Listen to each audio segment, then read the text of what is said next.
tama ang guhit ng para sa akin. Paglalagay ng ipagsapalaran sa mga magkatatan ang pinagulan kaya naman check saga.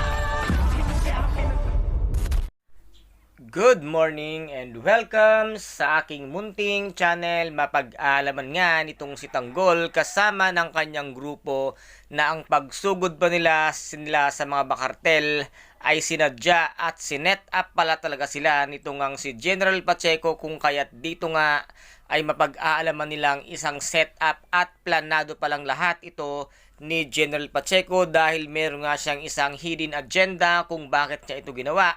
At dito naman ay kahit na nga nahirapan silang tapusin ang mga bakartel kasama ang grupo ni Tanggol, at dito nga ay sasamaing palad sila na ang dalawang tauhan nga nitong si Boss Divina ay malalagas nga at matatapos ng kanilang kalaban ng mga bakartel. At dito naman ay mismong sa isang bakartel niya malalaman ang katotohanang isinet up nga sila nitong si General Pacheco, ngunit hindi naman papayag itong si Tanggol na sila ay muli pang malagasan kung kaya't inubos nila ang lahat ng mga bakartel. At ngayon ay babalikan nga ni Tanggol itong si General Pacheco na sabi nga niya sa kanyang sarili, simula pa lang ay wala na akong katiwa-tiwala kay General Pacheco, kung kaya't ngayon ay mismong si Tanggol ang tatapos ng buhay ni General Pacheco dahil sa kanyang ginawang pag-set up sa kanila at ipahamak ang kanilang mga sarili.